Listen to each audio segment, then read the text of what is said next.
Hello students, so we have been talking about the chapter body fluids and circulation. Okay, so we're done with the chapter in the previous lecture and today we'll start with the new chapter that is going to be chapter number 19. That is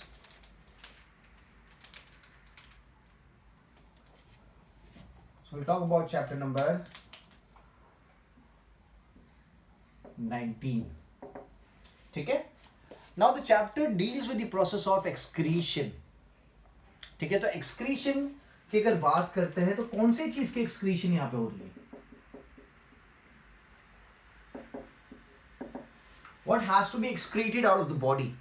So the excretion हो रहा है, that is removal of nitrogenous waste, removal of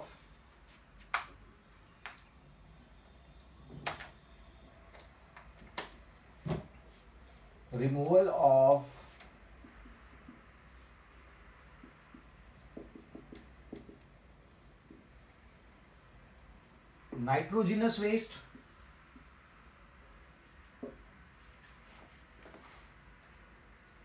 formed by the metabolism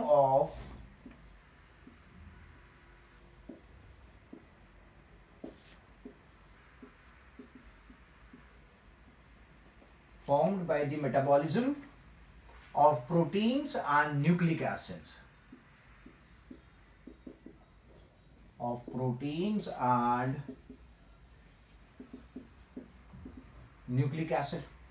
ठीक है, सो क्या याद रखना है कि एक्सक्रीशन क्या होता है?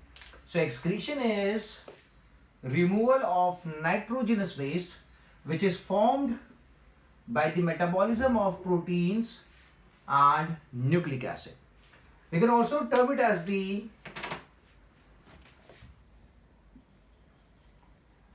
cellular waste. तो किडनी जो होती है, किडनी का क्या काम होता है? फिल्ट्रेशन का काम होता है. तो किडनी क्या फिल्टर आउट करती है? किडनी फिल्टर आउट करती है सेल्यूलर वेस्ट को. ठीक है,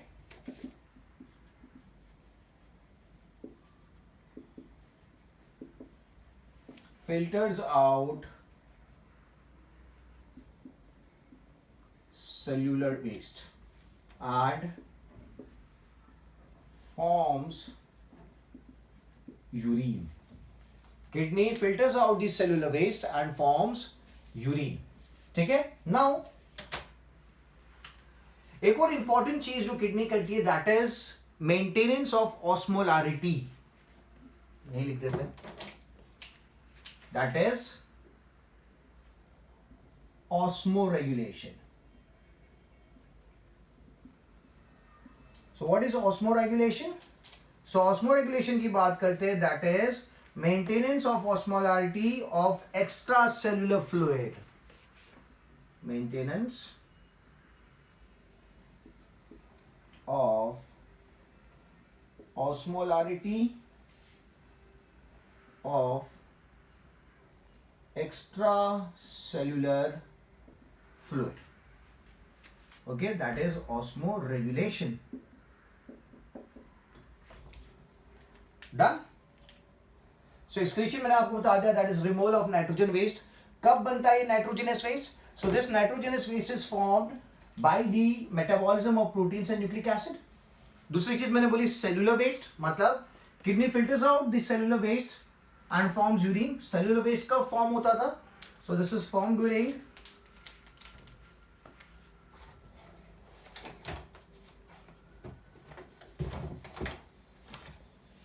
इसको रब करके मैं लिख देता हूँ.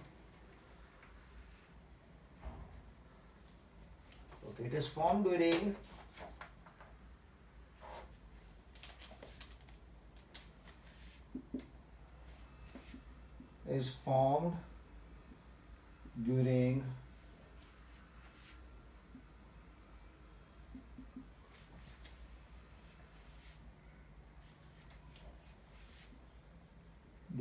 cellular respiration. It is formed during cellular respiration and is filtered out by kidney through urine, किसके थ्रू? यूरिन के थ्रू। Okay done. ओके यहाँ पे नाम ही नहीं लिखा। That is excretory products and there elimination.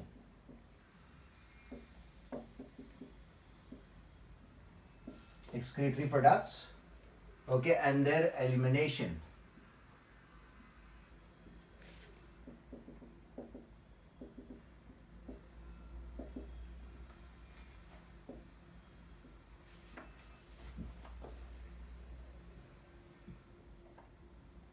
ठीक है। Now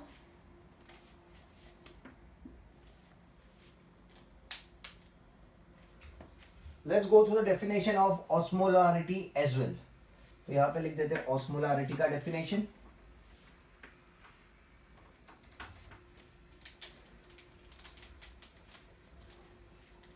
So what is osmolarity? So osmolarity is the amount of solute dissolved per liter of solution. Amount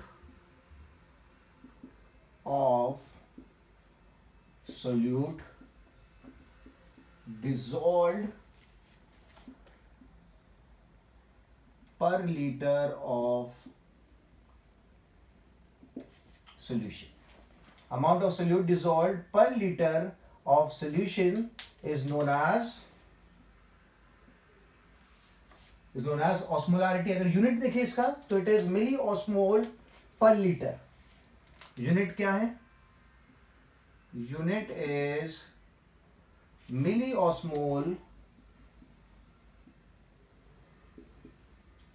per liter.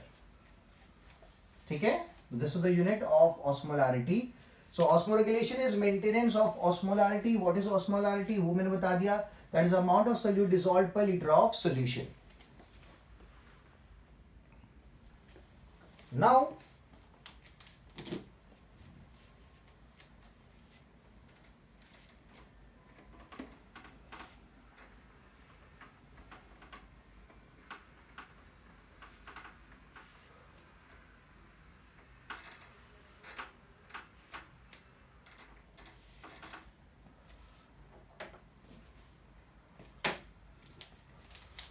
okay, so we have a term that is osmoconformers. Osmoconformers. Now what are osmoconformers?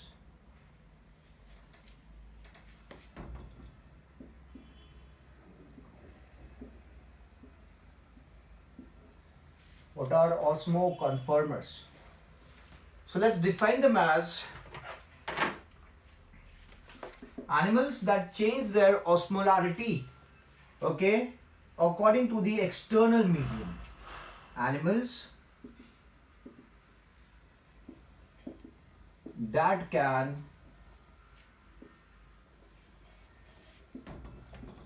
change their osmolarity depending on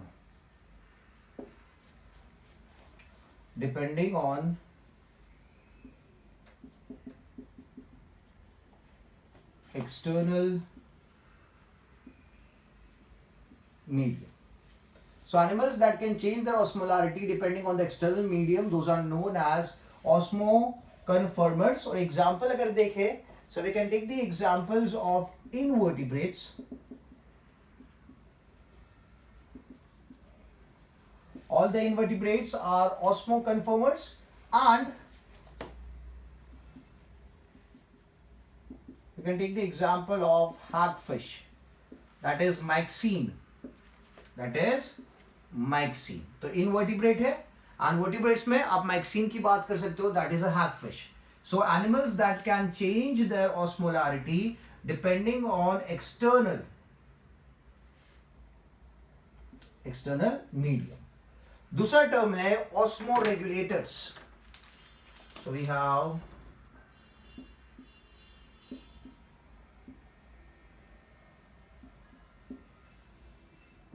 osmoregulators. तो osmoregulators की बात करें, so those are animals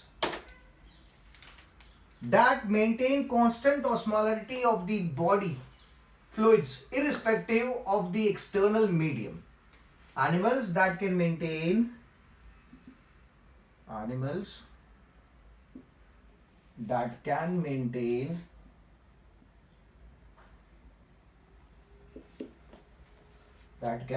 constant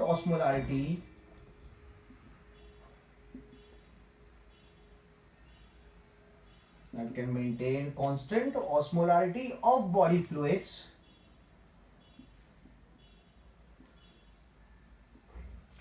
irrespective of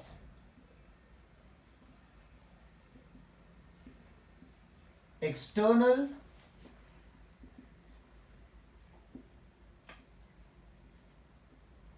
medium. ठीक है, so animals that can maintain constant osmolarity of body fluids irrespective of external medium are termed as osmoregulators. Example देखें, so the examples are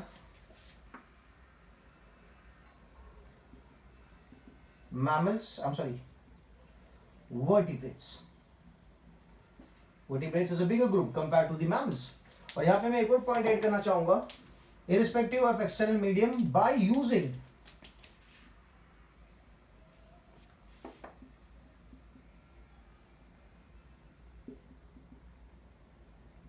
spending energy.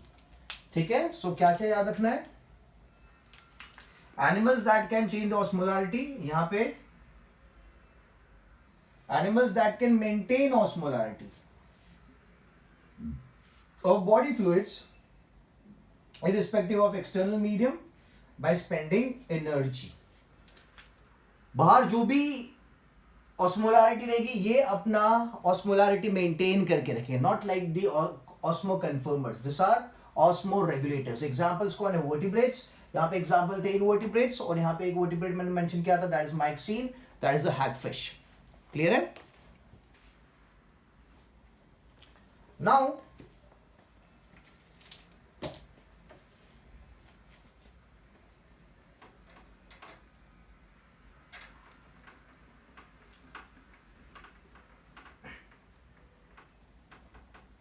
if you show this graphically,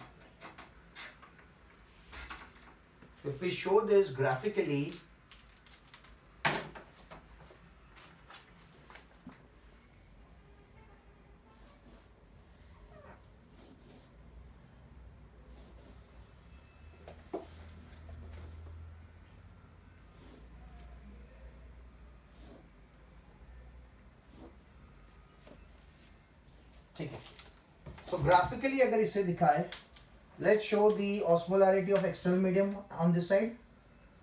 Osmolarity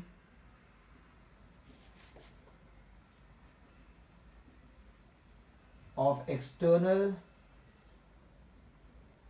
medium. ठीक है, और यहां पे क्या indicate किया जा रहा है? Osmolarity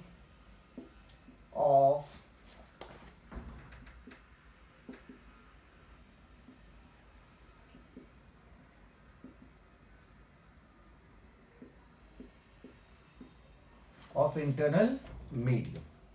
So osmolarity of internal medium and osmolarity of external medium. Now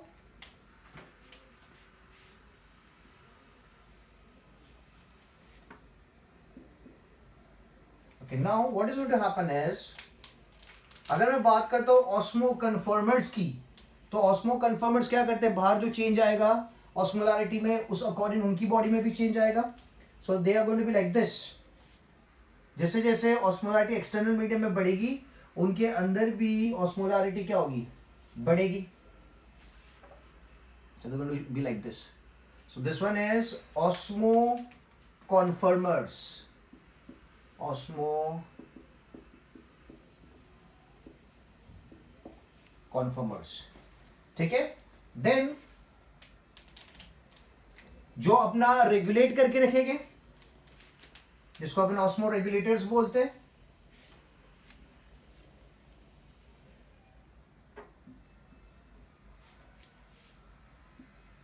these are osmoregulators.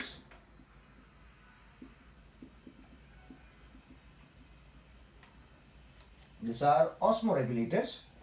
And we have one more category जिन्हें partial osmoconformers कहा जाता है. ठीक है, तो partial osmoconformers क्या करते हैं? ये इनका जो osmolarity है एक पॉइंट तक इंक्रीज होता है. The osmolarity increases up to a point and then it becomes stable. तो यहां पे आप देख रहे हो दोनों की कैरेक्टरिस्टिक दिखा रहे हैं. ये किसकी कैरेक्टरिस्टिक है? दिस इज दी ऑस्मोकन्फर्मर्स की. ये किसकी है? ऑस्मोरेगुलेटर्स की. So they show the characteristic of both. So this are termed as partial osmoconformers. This are termed as partial osmoconformers. ठीक है. सो इनिशियली जैसे ही एक्सटर्नल मीडिया की ऑस्मोलारिटी रहेगी, बढ़ेगी, इसकी भी ऑस्मोलारिटी क्या होगी? बढ़ेगी. ठीक है. But after some time it would become stable. So this are termed as partial osmoconformers. ठीक है. And we can give the example of shark and ray fish.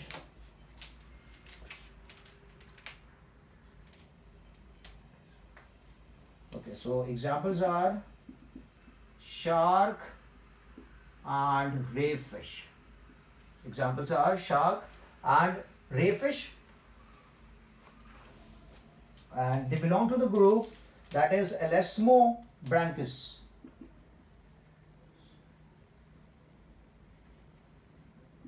ठीक है. Elasmobranchus is the group where shark and the ray fish belong to.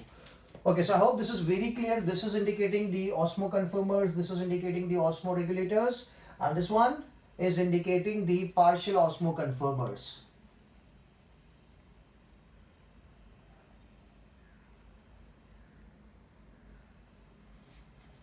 Okay, ठीक है.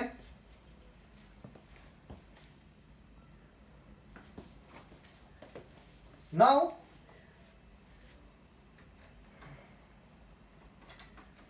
जो fresh water animals है, जो fresh water organisms है, उनमें किस तरीके से ऑस्मो रेगुलेशन किया जाता है. ठीक है. How do they maintain their osmolarity, the fresh water animals.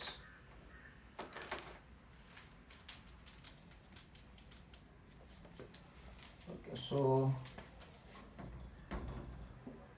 Osmo regulation in freshwater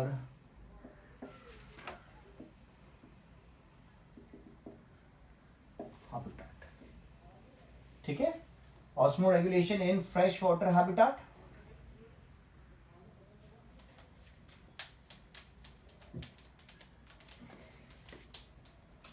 सो जो फ्रेश वाटर है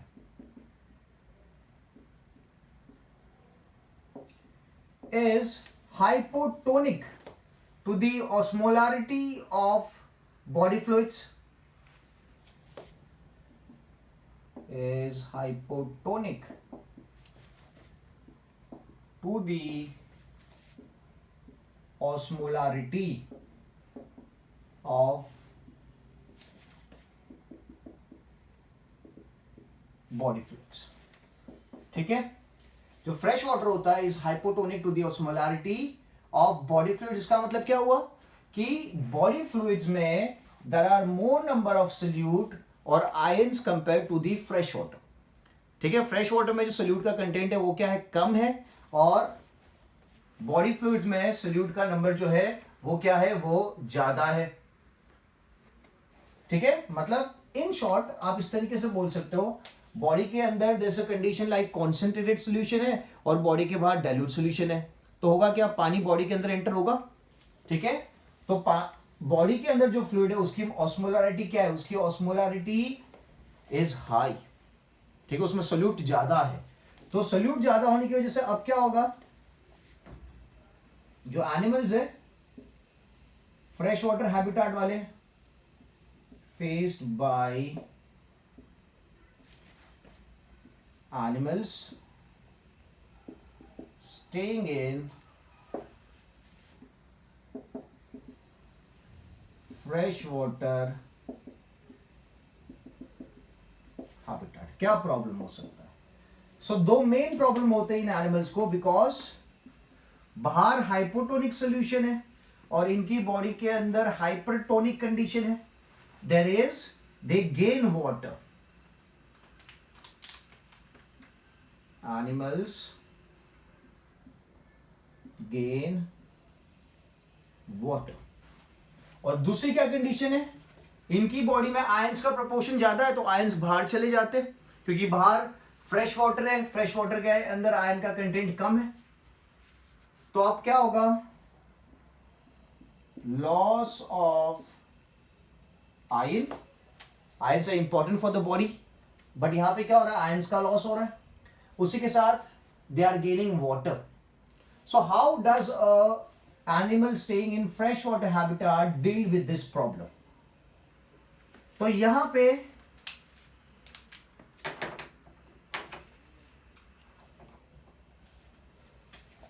if we talk about fresh water protozoan, if we talk about freshwater protozoan, so they lose water, they lose water by contractile vacuole. इनके पास contractile vacuole है, तो ये contractile vacuole की मदद से क्या करते हैं, पानी को लूज करते हैं, ठीक है। But every animal is not going to have contractile vacuole. So if you talk about the other animals,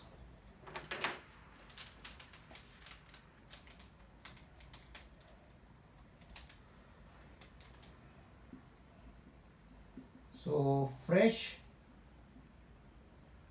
water animals excrete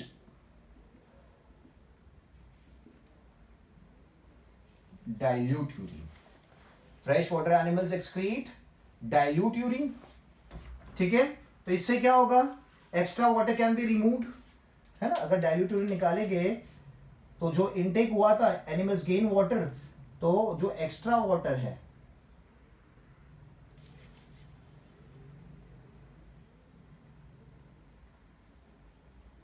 can be removed, ठीक है। दूसरा क्या तरीका है, सो जो बोनी फिश है, I rub this down.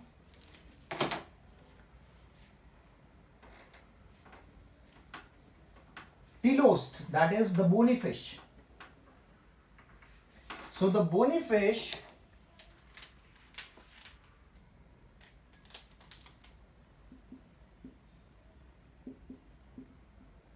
which are termed as teleost,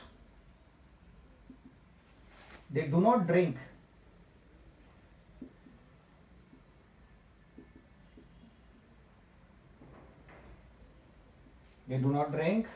water, ठीक है, and they produce dilute urine, ठीक है। तो ये तो पानी का सेटिंग हो गया कि पानी को किस तरीके से बाहर निकालेंगे। तो एक तो पानी कंज्यूम ही नहीं करेंगे, और जो पानी अंदर चला गया है उसको डाइल्यूट यूरिन के थ्रू बाहर निकाल देंगे।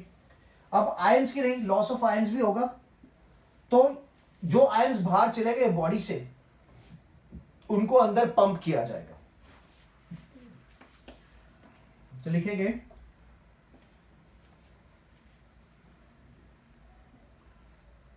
ionocytes or chloride cells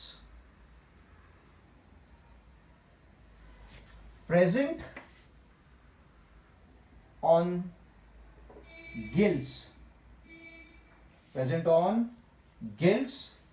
membrane,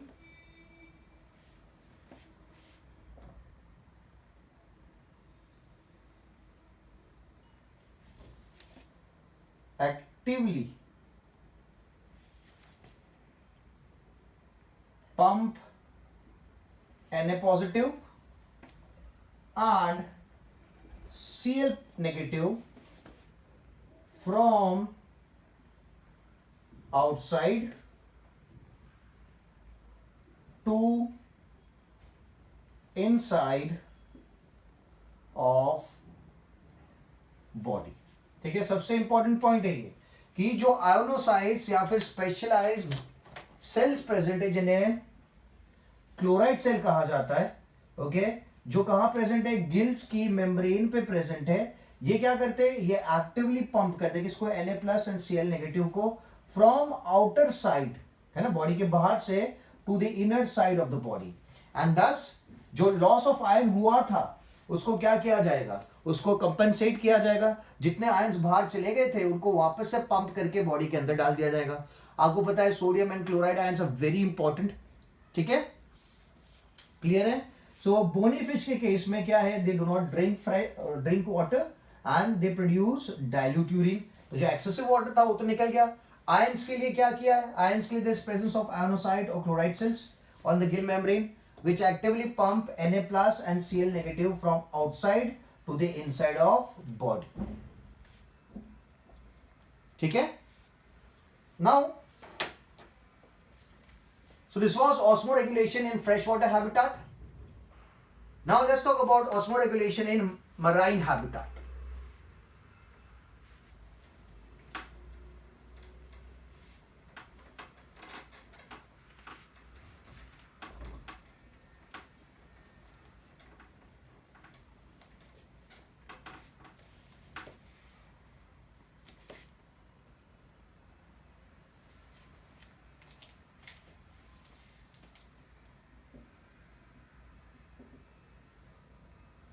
In marine water habitat, अब मराइन वाटर की बात करें तो marine water is hypertonic to body fluids. Marine water is hypertonic,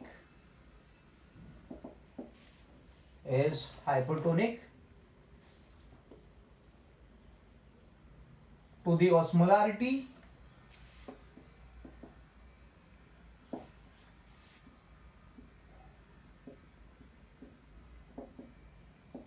of body fluids, to the osmolarity of the body fluids, ठीक है। Now problem क्या face होती है यहां पे एनिमल्स को, problem faced by animals staying in marine habitat. So problems which are faced by the animals staying in the marine habitat, तो क्या प्रॉब्लम है, so they lose water, क्योंकि बाहर कौन सी कंडीशन है, बाहर हाइपरटोनिक कंडीशन है, ठीक है, और अंदर कौन सी कंडीशन है, हाइपोटोनिक कंडीशन है। So the problems they face is they lose water and gain ions. They lose water and they gain ions.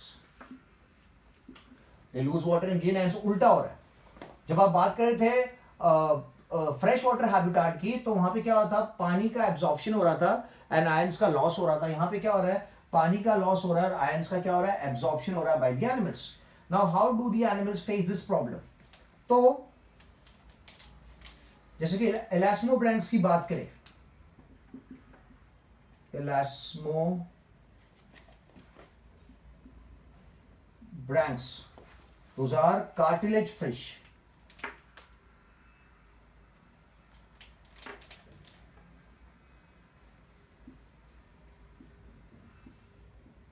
Those are cartilage fish. और एक और नाम लेते हैं, दैट इज लैटिमेरिया।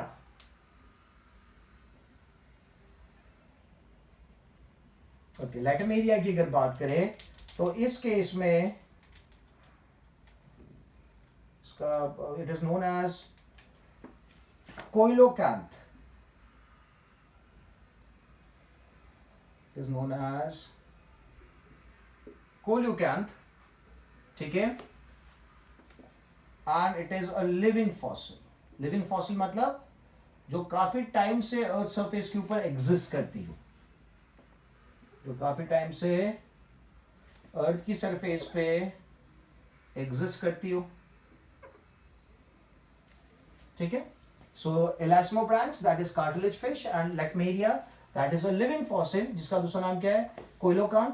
तो अगर इनकी बात करें, सो ये क्या करते हैं, दे इंक्रीज देयर ऑस्मोलारिटी, क्योंकि marine water is hypotonic to the osmolarity of the body, तो इनको क्या करना पड़ेगा, अपनी ऑस्मोलारिटी बढ़ानी पड़ेगी.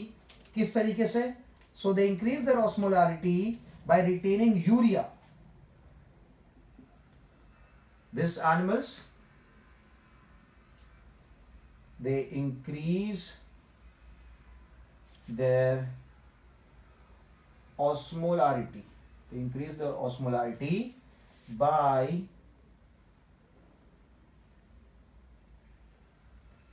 retaining ions. By retaining ions, I'm sorry, by retaining urea and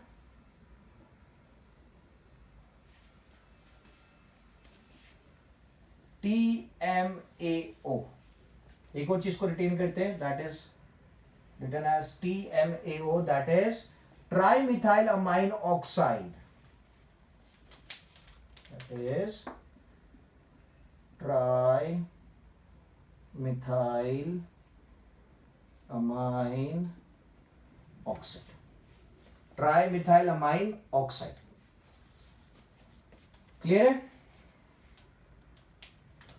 तो अब क्या होगा, इनकी भी ऑस्मोलारिटी बढ़ जाएगी, तो वाटर ये लोग लूज नहीं करेंगे, और आयंस तो इनके पास आ ही चुके हैं, क्योंकि वो लोग क्या कर रहे हैं, मेंटेन करके रख रहे हैं. तो लॉस ऑफ वाटर इनका नहीं होगा, क्योंकि बाहर और अंदर की तरफ सेम अमाउंट ऑफ ऑस्मोलारिटी हो जाएगी. So they increase their osmolarity by retaining urea. अभी ऑस्मोलारिटी कम थी, बट अभी ये क्या कर रहे हैं, by retaining urea and trimethyl amine oxide, they are also increasing their osmolarity. ठीक है.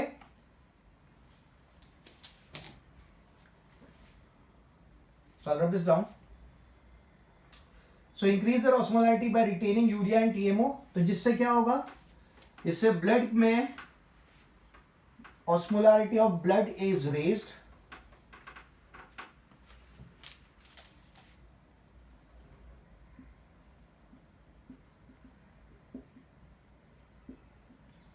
of blood is raised, ठीक है, and no loss of water, and there is no loss of water. अब इन एनिमल्स के पास एक और चीज देखने को मिलेगी कि जिनकी रैक्टल ग्लैंड्स होती है, क्योंकि आयंस का गेन हो जाता है ना, काफी सारे आयंस बॉडी में चले जाएंगे, तो उसको बाहर निकालना पड़ेगा. तो rectal glands located in rectum. Rectal glands located in rectum actively excretes ions.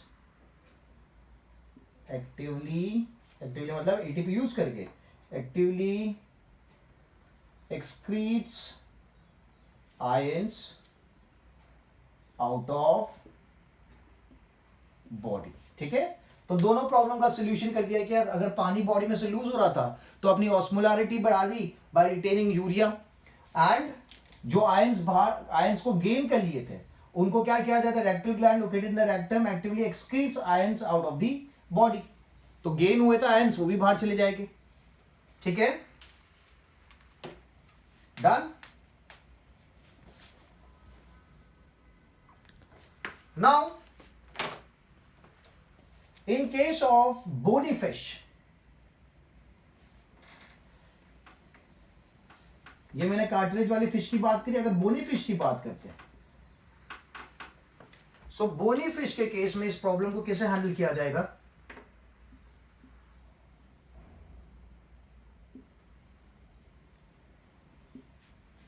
Okay, teleost.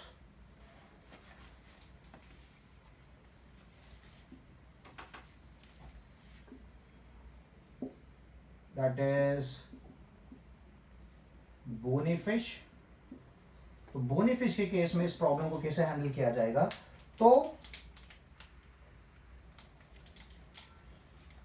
जो डाइवेलेंट आयंस है ना, जो गेन किए हैं डाइवेलेंट आयंस, जैसे कि Mg2 plus SO4 2 minus, Mg2 plus SO4 2 minus, ये जो आयंस है divalent ions, they are removed along with faeces, excreta के थ्रू निकाल दिए जाते हैं. They are removed along with faeces. ठीक है, एक्सक्रीटा के थ्रू बॉडी क्या कर देगी, बाहर निकाल देगी. और जो मोनोवेलेंट आयंस है,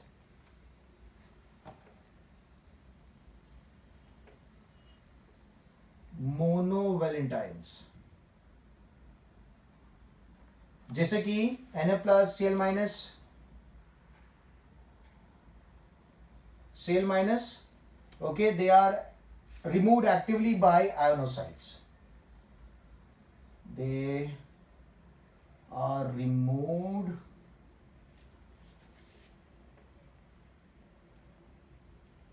actively by ionocytes. ठीक है.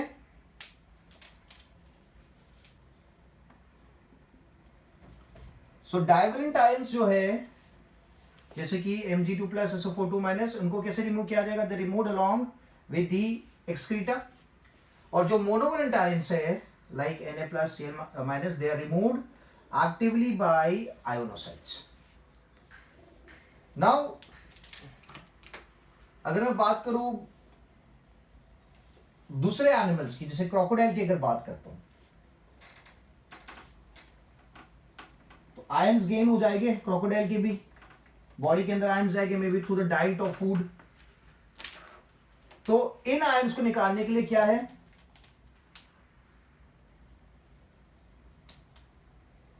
इन crocodile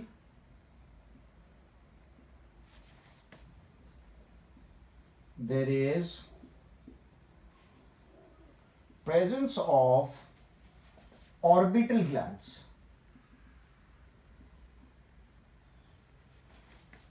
To remove excessive ions from body. In crocodile there is presence of orbital glands. कौन सी glands है? Orbital glands. To remove excessive ions from the body, क्योंकि gain हो रहा है. And seabirds की अगर बात करें, in seabirds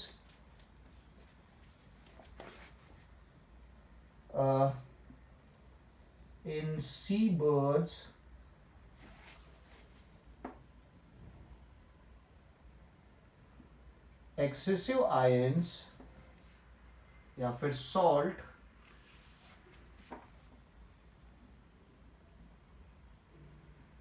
is excreted by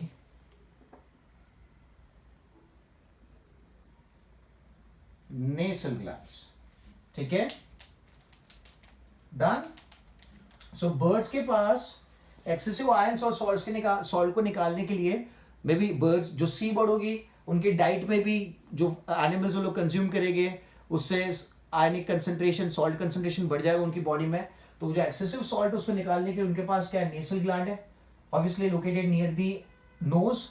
and crocodile की केस में it has orbital glands to remove the excessive ions और the salt from the body. ठीक है.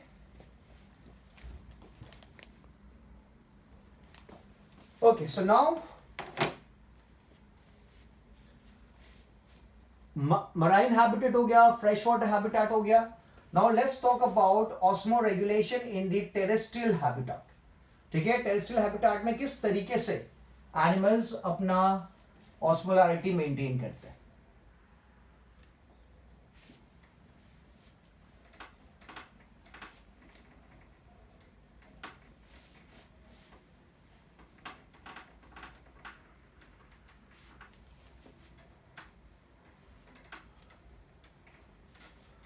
So osmoregulation in terrestrial ecosystem.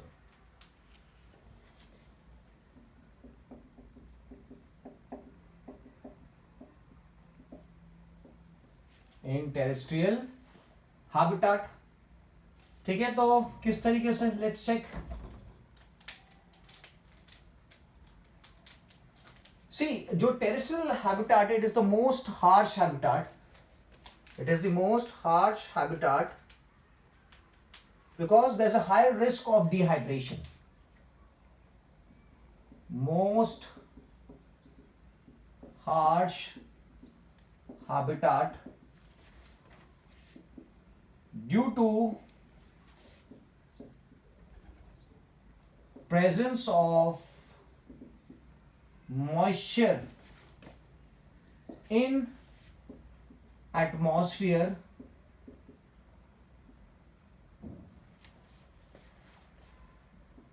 it can cause dehydration in animals. तो जो अपने habitat पढ़े fresh water, marine, उससे सबसे ज्यादा हार्श कंडीशन जो है that is available in the terrestrial habitat. So most harsh habitat due to presence of moisture in atmosphere. ठीक है, it can cause dehydration in animals. क्या लिखूंगा मैं, risk of due to the presence of moisture in atmosphere, risk of dehydration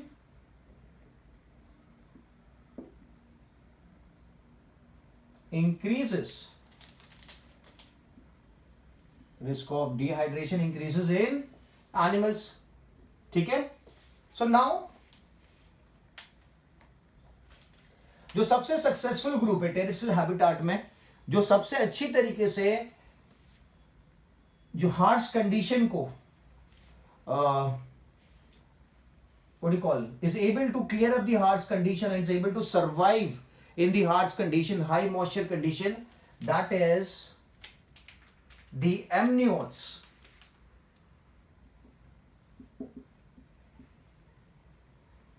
जो most successful group है, that is amniotes and insects. कौन है? The most successful group in the terrestrial ecosystem or the habitat are the amniotes. amniotes में कौन आएंगे? So amniotes में आएंगे reptile, birds and mammals.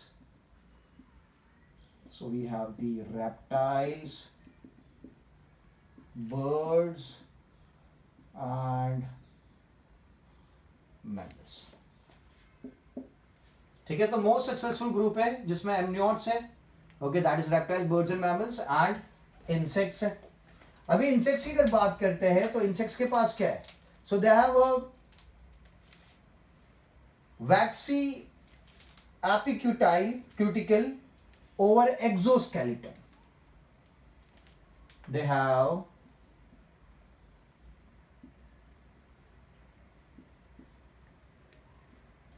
Vaccine epicuticle on their exoskeleton over exoskeleton, ठीक है, which prevents water loss, ठीक है, which prevents water loss. तो ये एक तरीका हो गया उनका. दूसरा तरीका क्या है कि ये लोग जो यूरिन रिलीज करते हैं, that urine consist of uric acid.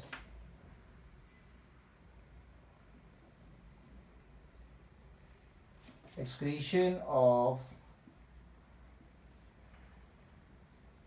Uric acid, excretion of uric acid आपको देखने को मिलेगा, ठीक है, by the insects. Now amniotes की अगर बात करते हैं, I have to rub this now. तो एमनियोट्स के पास क्या है? So they have keratinized stratum corneum, that is a layer of the skin, ठीक है, which prevents water loss. तो यहाँ पे इनके पास क्या, that is epicuticle, a waxy substance, जो पानी को इवोपरेट होने से बचा रहा है, वाटर लॉस होने से बचा रहा है. और दूसरा क्या है, एक्सक्रीट यूरिक एसिड. एमनियोट्स की अगर बात करें,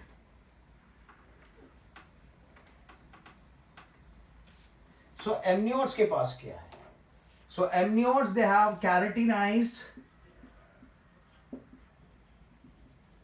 they have keratinized stratum corneum, that is a layer of skin.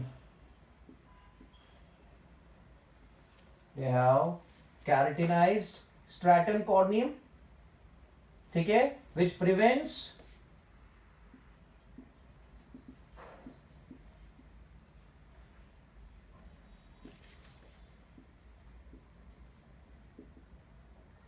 water loss, which prevents water loss, ठीक है. तो दे have keratinised, keratinised is a dead protein, आपको पता होगा. तो ये क्या करेगा, वाटर को लॉस होने से बचाएगा. In case of the amniotes. Now एक इंटरेस्टिंग एनिमल देखना चाहिए अपन को, दैट इज कैंगारू रैट. कौन सा एनिमल है, कैंगारू रैट है. तो कैंगारू रैट की अगर बात करें, इट्स अ डेजर्ट मैमल.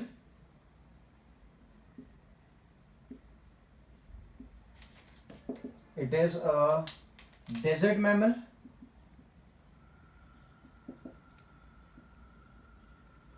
ये अपने लाइफ ड्यूरेशन में कभी पानी नहीं पीता है, ठीक है. तो लिखते हैं डेजर्ट में है, ऐसे ही कंडीशंस अवेलेबल नहीं है, वहां पे पानी होता ही नहीं है, बट ये पानी नहीं पीता है. तो मैं लिखूंगा नेवर ड्रिंक्स वाटर. तो यार पानी तो इंपॉर्टेंट है सब ऑर्गेनिजम्स के लिए, तो ये बिना पानी के कैसे सर्वाइव करता है. What mechanism does kangaroo rat has evolved into. तो यहां पे पहली बात तो वाटर, जितना भी पानी है वो लॉस ना हो बॉडी में से, इसलिए वो दिन में बाहर निकलता ही नहीं है. तो it's a nocturnal animal. It is a nocturnal animal, मतलब रात को ही बाहर निकलेगा, दिन में नहीं निकलेगा, बिकॉज दिन में अगर निकलेगा तो वाटर इवोपरेशन के चांसेस ज्यादा है बॉडी में से. So it's a nocturnal animal. दूसरा,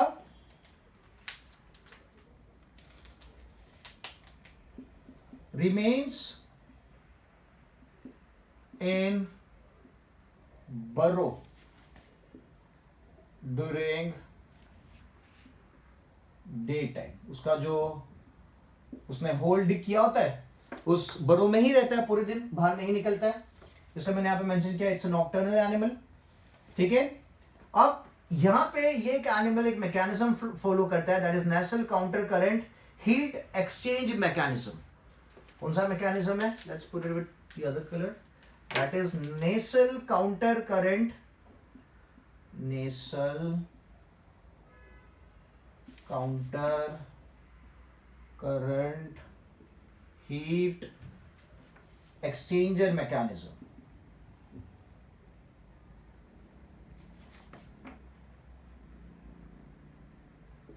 क्या है, nasal counter current heat exchanger mechanism follow करता है, जिसमें होता क्या है, एयर का जो फ्लो है वो बाहर की तरफ होगा, एक्सेल्ड एयर का, और जो ब्लड का फ्लो होगा वो अंदर की तरफ होगा, ठीक है. So this is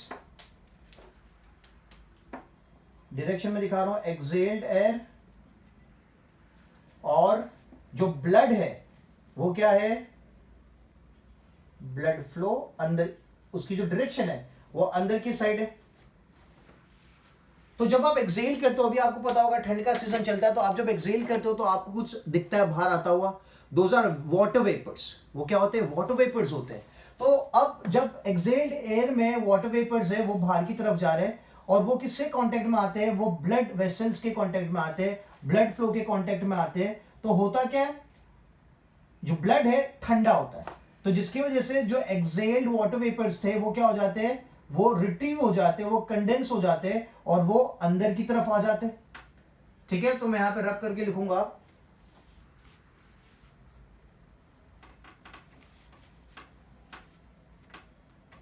water vapor in the exhaled air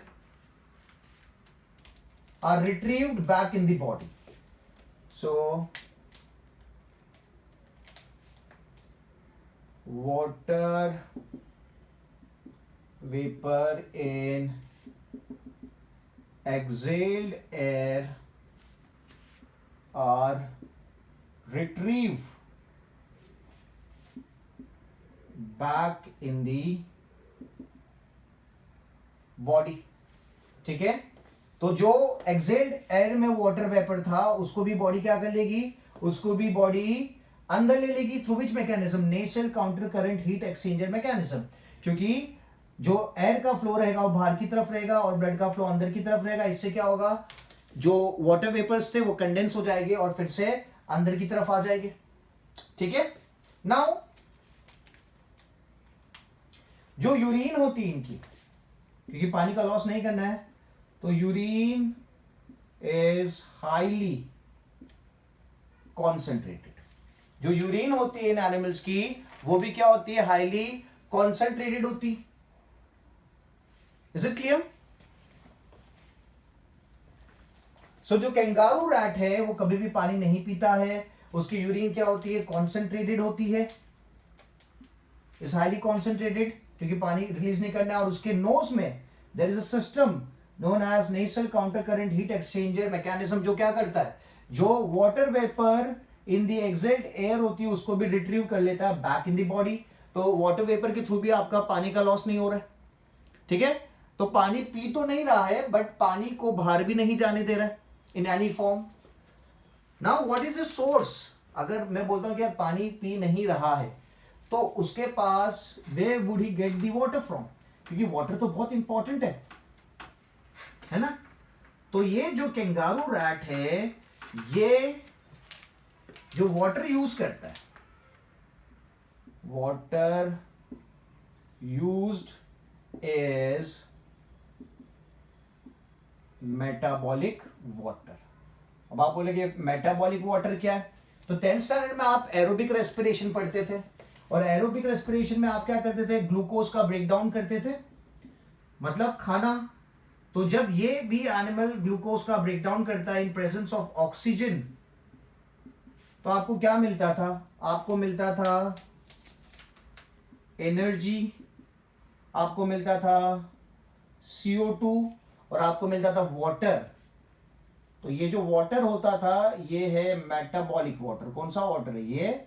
metabolic water है। मतलब ये जो खाना खाता है उस खाने में जो फूड अवेलेबल है, सीड्स खाए तो सीड में जो फूड अवेलेबल है सीड में जो पानी अवेलेबल है उसी पानी को यूज करेगा, एक्सटर्नली कहीं से भी पानी नहीं पिएगा।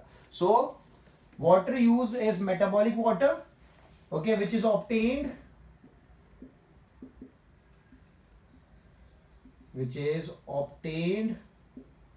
Through food. ठीक है, जैसे कि अगर सीड खाया तो सीड के अंदर जो पानी रहेगा उस पानी को वो कंज्यूम करेगा।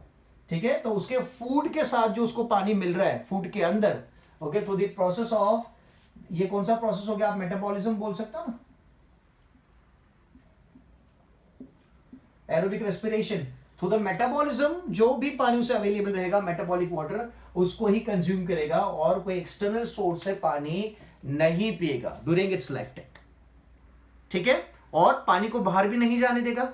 ठीक है, कोई भी फॉर्म में पानी उसकी बॉडी से बाहर नहीं जाएगा, क्योंकि जो कंडीशन में कैंगारू रैट रहता है वो काफी हार्श कंडीशन है, काफी ज्यादा जेरोफिटिक कंडीशन है और वहां पे पानी की इंपॉर्टेंस काफी ज्यादा होती है। So it is not a good decision to lose water. ठीक है, so that is one more animal, interesting animal जो इस तरीके से अपने आप को उसने डेवलप किया, that is camel. But will talk about the camel in the next lecture. ठीक है, so I hope things are clear. Still, if you have doubts regarding the topic, do let me know. Thank you so much.